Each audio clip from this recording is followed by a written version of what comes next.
Hello everybody, it's Murialda here once again, and welcome back. So, the clock's changed over the weekend, and we have now entered the period where I don't get to see the sun for a few months, because it's dark when I leave for work, and it's dark when I get home. It is 6:15 right now, and it is pitch black outside. But we have a figure, and we must open the figure.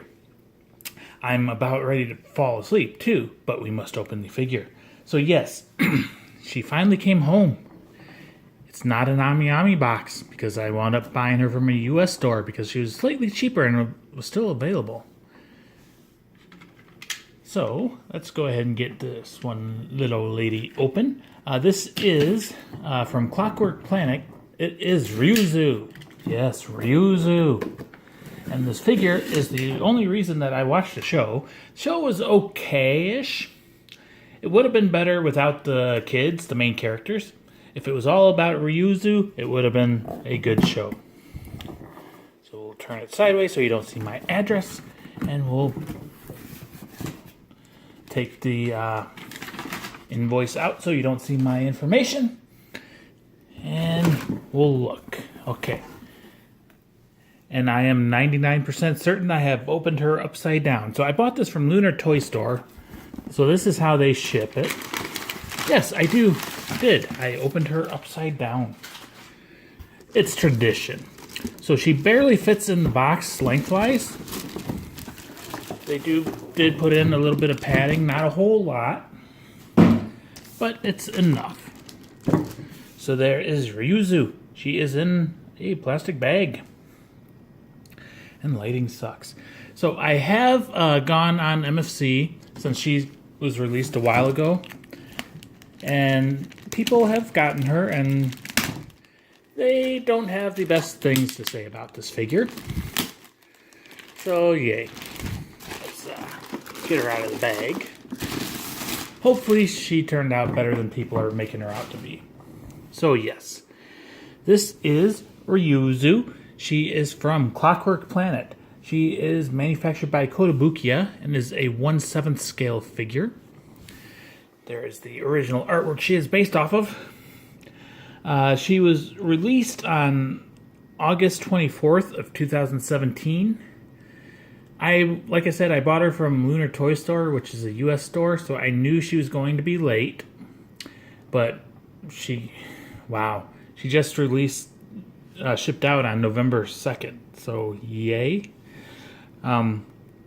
Anyways, and I wound up paying for her $152.99, which is cheaper than other stores, plus orders over $150 got free shipping.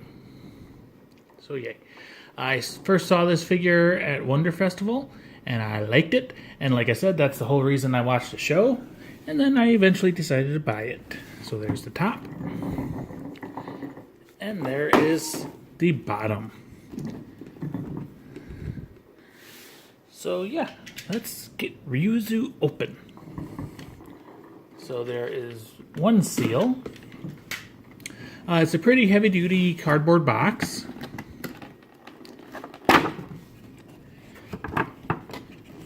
So we'll pull her out. The inside is like purplish concrete type patterns, so yay. Nothing too terrible special about it. And there she is in the blister packaging. So far she looks okay, but the real question is, how does she look when you get up close? So there she is in the blister. There is a little baggie with instructions over here. Pull it off. So on the inside is a piece of double-sided tape. And it's saying, put the double-sided tape on her veil so it sticks to her head. I do not believe it's necessary, so I will put that off to the side and probably never open it and never use it. So, yes, you can touch her. Well, I can touch her. So let's get her open. Standard tape on the sides of the blister.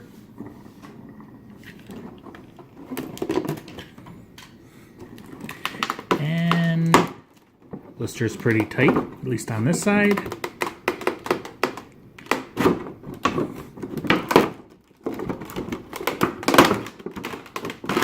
Yes, this is a very tight blister. The tape was not necessary. So we'll put her off to the side. And first we'll pull out her base. So her base is comprised of plastic, but it looks like a whole bunch of gears and everything. Because, you know, it's Clockwork Planet. It's all clockwork. Might have been a little bit better if, like, on these types of gears, they had actually hollowed out the hollowed out portions. But, I mean, it's pretty detailed. It's nice. In my opinion, Kotobukiya has always been known for making good bases. So I think it looks good. And I just noticed, I don't know if we can see it on camera, but even under this ring, they have the gear teeth going around. So, yeah, that's a nice little touch that you'll probably never see. Next, we'll pull out RyuZu's veil.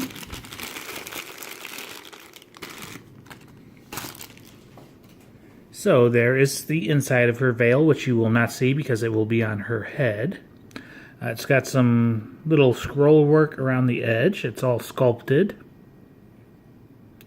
It's maybe a little messy, but it's okay.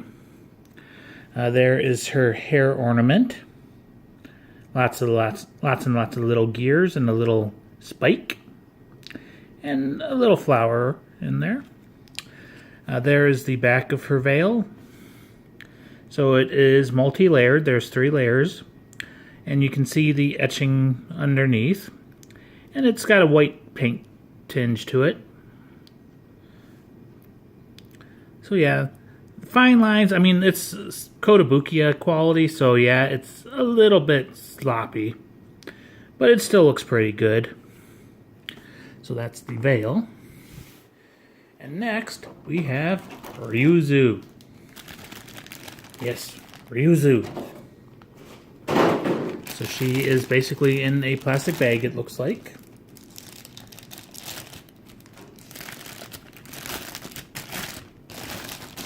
So we'll get the bag off of her.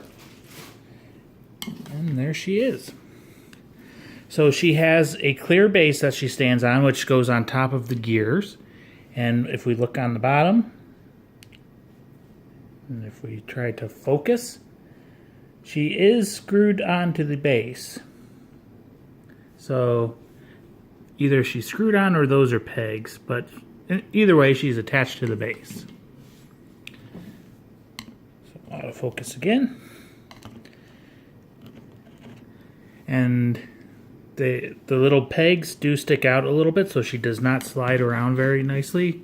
So you want to put her on her base. And she just sits there.